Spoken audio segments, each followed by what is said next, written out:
Question number 1 is, a box contains cards numbered 6 to 50. A card is drawn at random from the box. The probability that the drawn card has a number which is a perfect square like 4, 9, 16 and so on is option A 1 by 45, option B 2 by 15, option C 4 by 45 and option D 1 by 9. So the solution to this question is, देखो हमारे पास 6 से लेकर के 50 तक numbers लिखे हुए हैं कुछ कार्ड्स में. तो suppose these are the cards. एक कार्ड में मैंने नंबर लिख दिया 6, एक कार्ड में मैंने नंबर लिख दिया 7, फिर कार्ड में मैंने नंबर लिख दिया 8, 9, 10 and so on up to last card में मैंने नंबर लिख दिया 50. ठीक है, तो ये टोटल कितने कार्ड्स हो गए? देखो अगर तुम काउंट करोगे तो this is equal to 50 minus 5. हम क्या कर रहे हैं, स्टार्टिंग के जो 5 नंबर्स है ना उनको घटा दे रहे हैं टोटल 50 में से, तो ऑटोमेटिकली 6 से लेकर के 50 तक के सारे कार्ड्स आ जाएंगे विच इज इक्वल टू 45. तो वी हैव 45 कार्ड्स. ठीक है, 45 कार्ड्स वी हैव. हमें क्या फाइंड करना है? We have to find the probability कि कोई एक परफेक्ट स्क्वायर आ जाए. तो परफेक्ट स्क्वायर क्या होता है? देखो परफेक्ट स्क्वायर होता है 1, 4, 9, 16, 25, 36, 49, 64 एंड सो ऑन. ठीक है, तो अगर हम कोई कार्ड उठा रहे हैं रैंडमली तो क्या चांसेस है कि इनमें से कोई एक कार्ड आ जाए? मतलब कौन सा, मतलब क्या प्रोबेबिलिटी है कि जो कार्ड आए ना उनमें ऐसा कोई नंबर लिखा हो, कोई एक परफेक्ट स्क्वायर लिखा हो. ठीक है, तो देखो ऑब्वियसली ये जो 1 लिखा हुआ कार्ड है ना वो हमें मिल नहीं सकता क्योंकि 1 वाला कार्ड तो है ही नहीं. 4 लिखा हुआ कार्ड भी नहीं मिल सकता क्योंकि 4 भी नहीं है इसमें. 9 लिखा हुआ कार्ड मिल सकता है, 16 लिखा हुआ कार्ड मिल सकता है. सिमिलरली 49 तक तो लिखा हुआ कार्ड मिल सकता है, लेकिन 64 लिखा हुआ कोई कार्ड नहीं मिल सकता है क्योंकि हमारे पास टोटल जितने कार्ड्स हैं उसमें 6 to 50 तक ही लिखा हुआ है. 64 तो लिखा हुआ नहीं मिलेगा, तो 64 भी नहीं मिल सकता. आगे और भी जो नंबर्स होंगे जो परफेक्ट स्क्वायर होगा, ठीक है, जो स्क्वायर होगा वो नहीं मिल सकता हमें. तो हमें क्या क्या कार्ड्स मिल सकते हैं? हमें मिल सकता है card written 9, cards written with 16, 25, 36 and 49. तो 1, 2, 3, 4, 5 कार्ड्स मिल सकते हैं हमें. ठीक है, जिसमें 9, 6, 25, 36 या 49 लिखे हुए हों. That is those are perfect squares. ठीक है, तो probability of event, what is our event? Event is getting a perfect square like 4, 9 and so on. 4 नहीं मिल सकता हमें, 9 से लेकर के 49 तक ये नंबर्स मिल सकते हैं.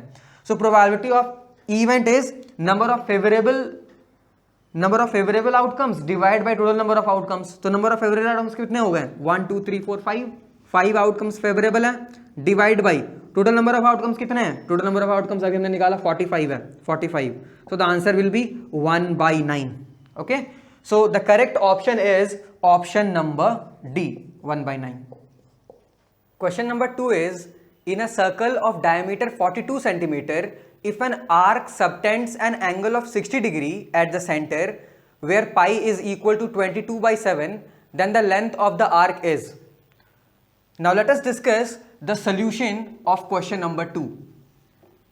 See, diameter is given, that is 2r is given as 42 centimetres. Diameter मतलब ट्वाइस ऑफ रेडियस. ठीक है, और एंगल कितना सबटेंड कर रहा है? Arc 60 degree. तो suppose this is the circle and this is the arc. This arc subtends an angle of 60 degree. ये हो गया आर्क हमारा. Arc is A B, this is O is the centre. ठीक है, सेंटर में 60 degree का angle subtend कर रहा है. So according to the theory discussed we know arc length A B is equal to 1 upon, क्योंकि यहां पे एंगल 6 डिग्री है तो मैं डायरेक्टली लिख रहा हूं 1 by 6 which is equal to, like you can write like 60 upon 360. ठीक है ना, 60 upon 360 that is 1 by 6 of 2 pi r. That will be equal to 1 by 6 of, now see I can write this as 2r multiplied by pi, है ना. सो 1 by 6 into what is 2r? 2r is given as 42 multiplied by what is pi? Pi is given as 22 by 7. So 22 by 7. Now see, 6 7 ja 42, 7 7 cancelled. So the answer is 22 centimeters. Therefore, the correct option is option number C.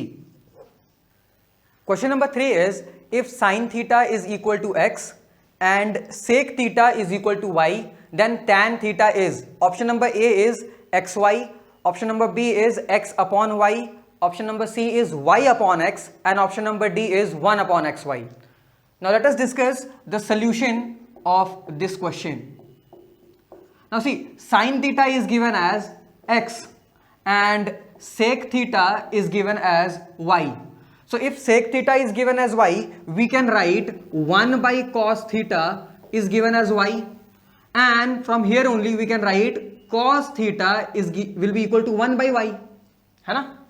Therefore, what do we want? We want tan theta. So tan theta will be equal to sin theta upon cos theta, which is equal to sin theta is x and cos theta is 1 upon y. On solving this, we'll get x multiplied by y, that is xy. Therefore, option number A, xy, is the correct option. Question number 4 is, the pair of linear equations y is equal to 0 and y is equal to -5 has, option number A, 1 solution, option number B, 2 solution, option number C, infinitely many solution, and option number D, no solution. Let us discuss question number 4. देखो हमारे पास दो lines दिए हुए हैं, दो straight lines दिए हुए हैं. The first one is y is equal to 0 and the another one is y is equal to -5. तो मैंने बताया था कि इनके जो ग्राफ्स होते हैं वो स्ट्रेट लाइंस होते हैं, and if we mark this point as y is equal to 0, this is y is equal to -1, -2, -3, -4 and this thing as -5. ठीक है, तो y इज इक्वल टू 0 ये लाइन हो गया, y equal to 0 which is equal to x axis. x axis ही होता है y equal to 0 line, and y equal to -5 कौन सा लाइन होगा? तो y इक्वल टू -5 एक स्ट्रेट लाइन होगा which is passing through y is equal to -5. ठीक है, this straight line is y is equal to -5. Are these two lines intersecting each other? No, these two lines are parallel, therefore there will be no solution. So the answer will be option number D, no solution. Why? Because they are not intersecting at any point. Question number 5 is, a fair die is thrown once, the probability of even composite number is, option A 0, option B 1 by 3, option C 3 by 4, and option D 1. Now let us discuss this question. Question number 5.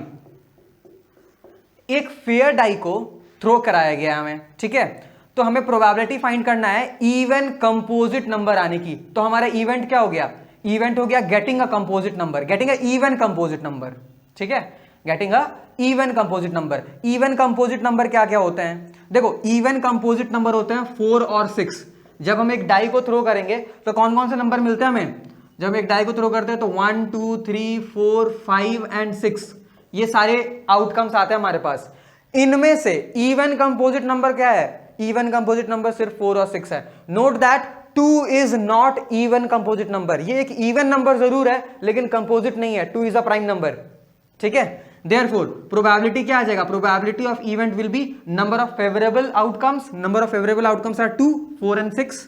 2 upon total number of outcomes. Total number of outcomes क्या क्या आ सकते हैं? 1 2 3 4 5 6 में से कुछ भी आ सकता है, तो 6 हो गया ना. So it will be 1 by 3. So the correct option will be option number B, 1 by 3. Question number 6 is, 8 chairs and 5 tables cost rupees 10,500 while 5 chairs and 3 tables cost rupees 6,450. The cost of each chair will be, option A 750, option B 600, option C 850, and option D 900. Let us discuss the solution of question number 6. देखो क्या बोला गया है कि 8 chairs और 5 tables का दाम 10,500 है. तो मैं सबसे पहले बोलूंगा कि लेट द प्राइस और let the cost of each chair is equal to ₹X and let the cost of each table is equal to ₹Y. ठीक है, हर एक चेयर का कॉस्ट हमने मान लिया X रुपीज और हर एक टेबल का कॉस्ट हमने मान लिया Y रुपीज. अब क्या बोला जा रहा है कि यार 8 चेयर्स, इसका मतलब 8x रुपीज लगेंगे 8 चेयर्स के, प्लस 5 टेबल्स भी खरीद रहे हैं हम, तो मतलब 5 इंटू वाई, एक टेबल का दाम y है तो 5 टेबल का दाम 5 इंटू वाई हो जाएगा ना। इन दोनों का कॉस्ट कितना है 10,500, तो दोनों को ऐड कर दिया, this will be equal to 10,500। ठीक है। सिमिलरली सेकेंड इक्वेशन में क्या बोला जा रहा है कि वाइल 5 चेयर्स मतलब 5x प्लस 3 टेबल्स मतलब 3y, क्या आ रहा है कॉस्ट आ रहा है 6,450। ठीक है। We have to find the cost of each chair, हर एक चेयर का कॉस्ट फाइंड करना है, मतलब we have to find the value of x का वैल्यू फाइंड करना है। ठीक है। Now we will think of cancelling one of the values, elimination method लगाते हैं। ठीक है। तो देखो x का वैल्यू निकालना है ना, तो मैं y को एलिमिनेट करूंगा।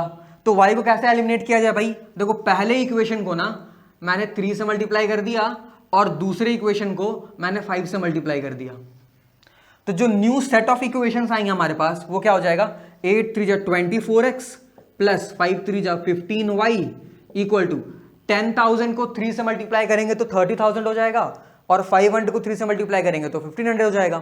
तो 30,000 प्लस 1500 31,500 हो गया, 31,500। See, this type of trick you should apply. Okay, let us have a practice of these type of multiplication and apply this in your examination, ताकि speed आ पाए तुम्हारे पास, you can save your time. ठीक है, and you can give your that time in some another question. ठीक है। अब देखो similarly इस इक्वेशन को 5 से मल्टीप्लाई करेंगे तो क्या हो जाएगा 5 5 जा 25x प्लस 3 5 जा 15y इक्वल टू, देखो 6,450 को 5 से मल्टीप्लाई करते हैं। ठीक है, तो 6,450 है ना, मैं क्या बोल रहा हूं पहले तो 6,000 को 5 से मल्टीप्लाई कर दो, तो 6,000 को 5 से मल्टीप्लाई करेंगे तो 30,000 हो जाएगा, 6 5 30 होता है, 30,000 आ गया हमारे पास। अब ये जो 450 है ना, 450 को मैं अपने दिमाग में 500 कंसिडर कर रहा हूं, यहां पे 50 कम है लेकिन मैं 50 ज्यादा कंसिडर कर रहा हूं 500। ठीक है, तो 500 को अगर 5 से मल्टीप्लाई करेंगे तो 2,500 आएगा हमारे पास, लेकिन 50 तो ये एक्चुअली में कम है, 50 को अगर 5 बार मल्टीप्लाई करेंगे तो 250 आएगा। 500 को जब हमने 5 से मल्टीप्लाई किया तो 2,500 आया, और जब हमने 50 को 5 से मल्टीप्लाई किया तो 250 आया। तो 2,500 में से 250 को सब्ट्रैक्ट कर देंगे, समझ रहे हो, तो कितना आ जाएगा 2,250। तो 2,250 वी विल ऐड इन 30,000। 6,000 को जब 5 से मल्टीप्लाई किया था तो 30,000 आया था ना, तो क्या हो जाएगा प्राइस हो जाएगा 32,250। ठीक है, I hope this thing is clear. अगर डाउट हो तो you can go for manual calculation. ठीक है, मैनुअली मल्टीप्लाई कर लो एक एक करके। Now we will subtract these two equations, so if we subtract them this 15y will be cancelled. यहां पर आ जाएगा हमारे पास -x, 25 में 24 जाएगा तो एक ही x बचेगा ना। दिस इज इक्वल टू 32,250 में से 31,500 सब्ट्रैक्ट करेंगे तो कितना मिल जाएगा हमारे पास 750 रुपीज ना, 750 rupees will be there.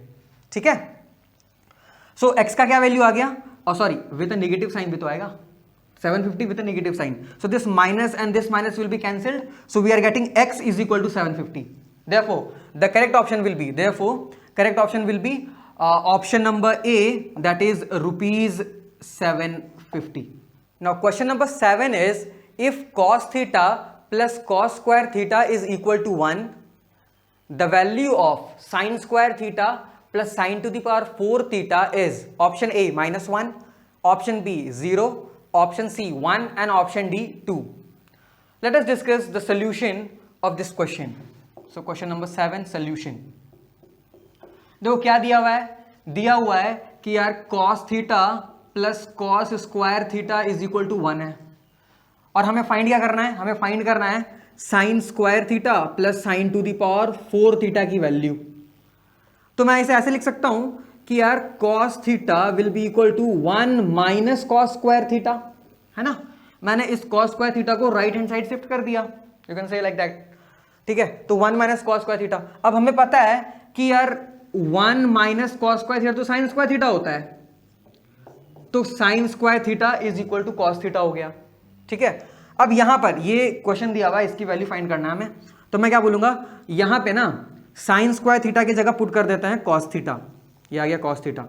Now what can we write this sine to the power 4 theta as, we can write this as sine square theta to the power 2, that is equal to cos theta plus sine square को again cos theta लिख सकते हैं, तो cos theta का square which is equal to cos theta plus cos square theta which is given as 1, same ही चीज आ गया ना, so this is equal to 1, so the correct option is option number C.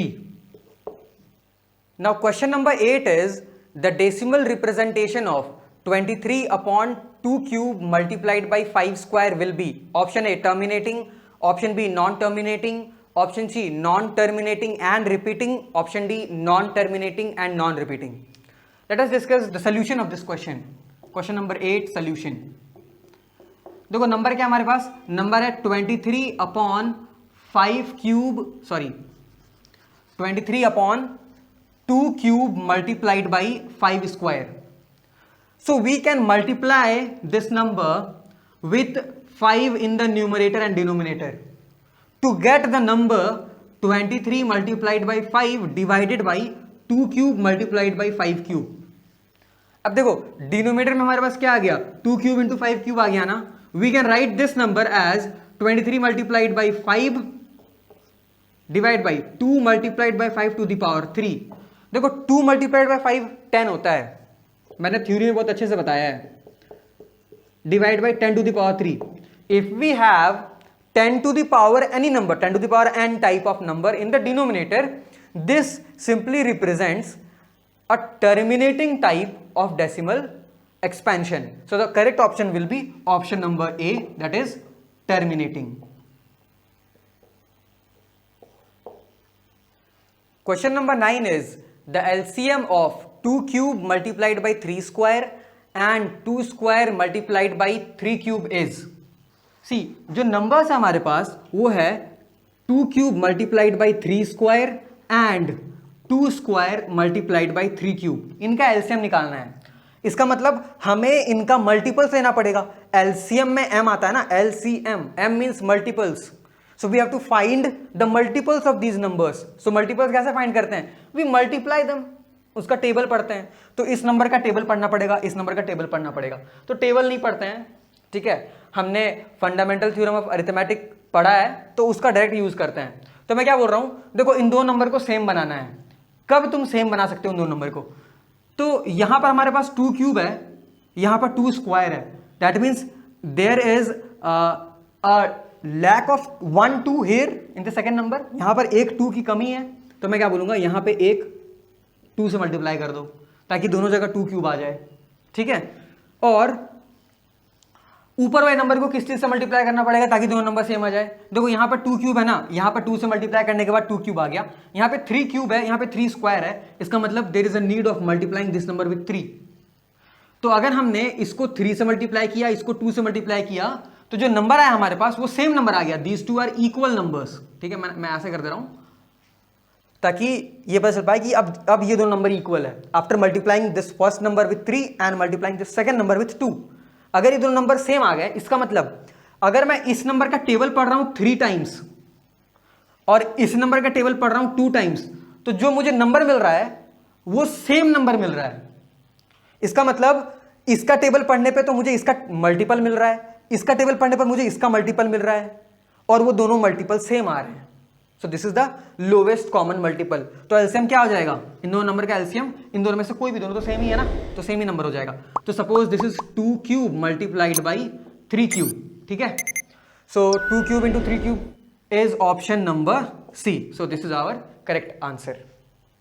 Question number 10 is the HCF of 2 numbers is 18 and their product is 12960. Their LCM will be option number A 420, option number B 600, option number C 720 and option number D 800. So let us discuss the solution of this question. Question number 10. देखो वो जो दो numbers हैं वो तो हमें नहीं पता, लेकिन उनका प्रोडक्ट पता है, तो let the numbers be A and B। तो अगर मैं A और B को मल्टीप्लाई करूं that is equal to LCM of A and B multiplied by HCF of A and B. This is the property. ठीक है, अब देखो इन दो नंबर्स का प्रोडक्ट दिया हुआ है. इन दो नंबर्स का प्रोडक्ट क्या दिया हुआ है? दिया हुआ है 12960. ठीक है, and this is equal to, उन दोनों का एलसीएम हमें फाइंड करना है. तो LCM we do not know, let it be as LCM of A comma B multiplied by HCF. HCF क्या दिया हुआ है? 18 दिया हुआ है. ठीक है, now you can use the property of cross multiplication, or you can simply shift this 18 to the left hand side. So LCM of those two numbers A and B we have assumed will be equal to 12960 upon 18. ठीक है, so you have to divide it. ठीक है, तो कैसे divide करोगे? 6 से divide कर लो. 6 3 जा 18, 6 2 जा 12, 6 1 जा 6, 6 36, 0 3 7 जा 21, and then 3 2 ja 6 and 0 720. So we are getting 720. So the correct option will be option number C.